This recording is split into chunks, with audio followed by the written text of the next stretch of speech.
Is Danger Boy getting too dangerous? Hey everybody, Walter Wanderers, buckle up, strap in. We got a hard-hitting, pull no punches, no sugarcoating it, no rainbows, no sunshine.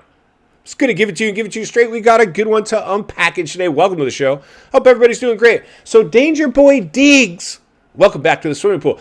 Now here's the thing, man. After that, the Sands of Southwick, that second moto first jump scrub where he almost launched it into Levi Kitchen. What's up, Walty? I'm Danger Boy Deegs. I go full send. I only know one way to go, and that's full throttle, baby. Send it, checkers or wreckers. Watch out, Levi. And took them both down. That's what happened. Even our friend Bubba said, hey, that thing was a save. Yeah, did he scrub it? Did he mean to scrub it? Absolutely, but that ended up being a save. Now, the reality is this. We got to hand it to Danger.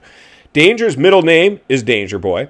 His motto is full send, and he's got a massive chip on his shoulder. He is, in fact, the perfect storm to do what he's doing out there. Now, the reality is also this, because, and I appreciate all of my guys hanging in there, sticking it out with me. I think it was High Plains Jeep Tours, my boy over there. He's like, dude, where you been lately? Why are you not reporting? Blowing the lid off this stuff. Go ahead, take the gloves off. Keep giving real talk. And I've seen a lot of other YouTube guys out there kind of getting in a little pissing matches with each other. I don't know, dudes. I just turn on the camera and let it rip. Rarely do I edit. If I do, it's only take a lap around the comments for you guys. But you know, I've been a little quiet here lately only because I got freaking sick like the end of last year and I didn't want to let go. So thanks you guys. I'm doing my best to continue to give some real talk. But whew, it's been insanity. But this is something I thought about. Danger Boy Deegs, he is kind of been groomed to be the bad boy of the sport, even though that family are church-going, God-fearing, God and country type of people. Yeah, we're keeping it pretty real over here in our camp, Walty. Right? But let's make no mistake about it. They were already very wealthy coming into this sport. Or you got the Lawrences, were kind of groomed to be the knight in shining armor. Jets to be the chosen one, the moto messiah of the sport, the savior, the new Jeremy, the new king. Jet, the chosen one, the moto messiah. I'll always be the king of Supercross.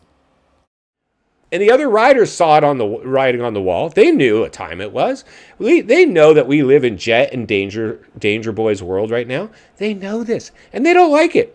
They do not like it. Of course they would. Because it used to be a little bit of a level playing field. Now, the reality is this. We love seeing generational talent. I'm a huge fan of both these riders. But like I was about to say, back in the day,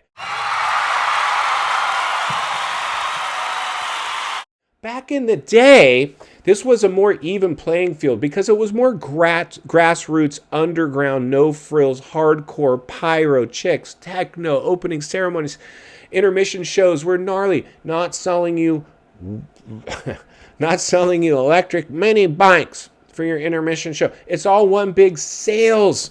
Donuts in the concession stands. It's all one big marketing sales thing. I remember back, launched MotoStar after Triple X. And it went out and sponsored a bunch of teams and riders. And we went to A1 to do a big giveaway. Let's do a big giveaway like we used to do at Triple X. We used to do CD and DVD tosses and punk rock music and all this craziness. I'm like, let's go bring the fun back. And they squashed me. They're like, no, you can't give away any products to the motocross community. Why? It's the motocross community. Without them, you don't got anything. Because we don't want you interfering with our merchandise truck sales.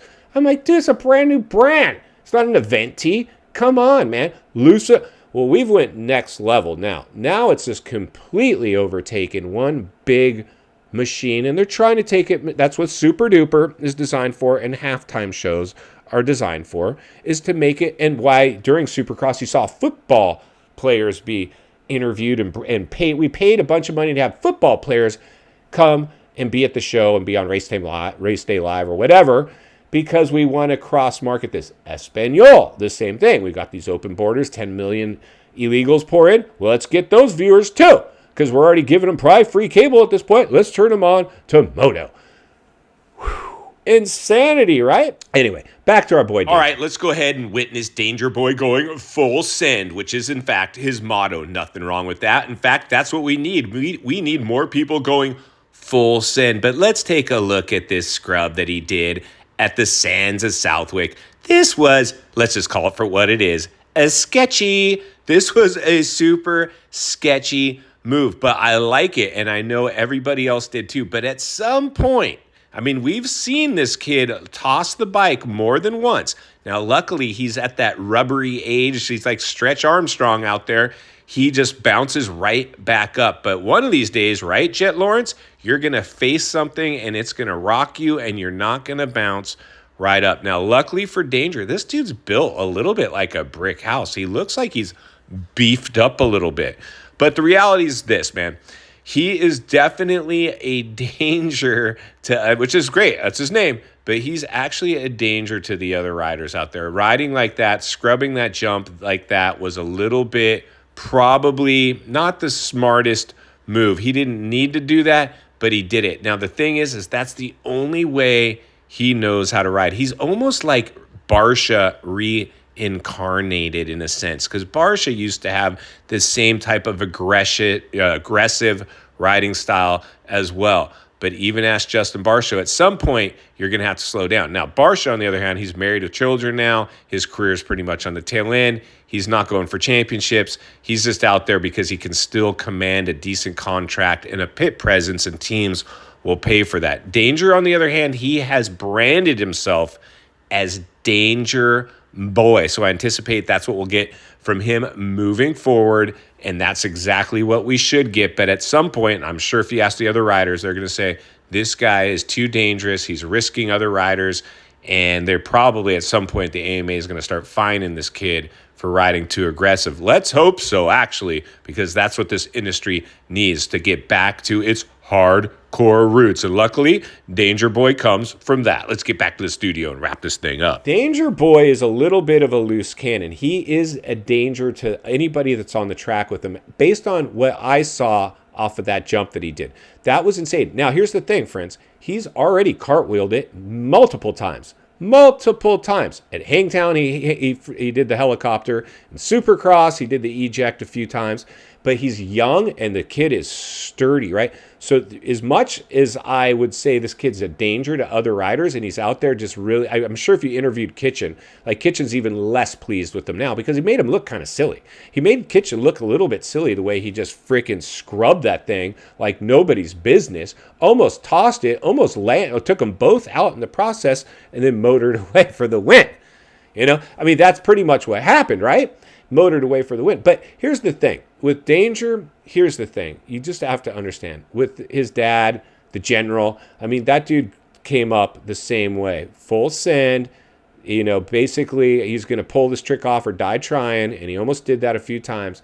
Hats off to that, because that's the level of commitment a sport like this takes. And I don't care how much equipment or electric bikes you put on the track, it doesn't solve that equation. And final thought, as a friend, as a content creator, as a moto guy, wants to see you not only win on the track, off the track. Understand the waters you're swimming in now. Shark infested. Danger Boy, welcome to the swimming pool. It appears you're going full send. My thought is you're probably going to get a talking to from the industry if you haven't already. I'm sure the other riders are starting to complain a little bit about your full send attitude. Unfortunately, the industry needs you more than it knows it. So my guess is you'll get preferential treatment and continue to go full send. And that's why Walty will be here to blow the lid off it every step of the way. Because it's not only what we need, it's in fact what we deserve. If you appreciate the content, I want to humbly ask you to give the video a like, subscribe to the channel, leave a comment below. I'd love to hear from you. Social media link in the description of this video if you'd like to follow me there, or reach out to Walty Wanders MX on Instagram. If you enjoyed this video, you're going to love the next video, and there's an easy subscribe icon for your convenience. As always, thank you for your time. Don't go over the bars. God bless, and I'll see you on the next video.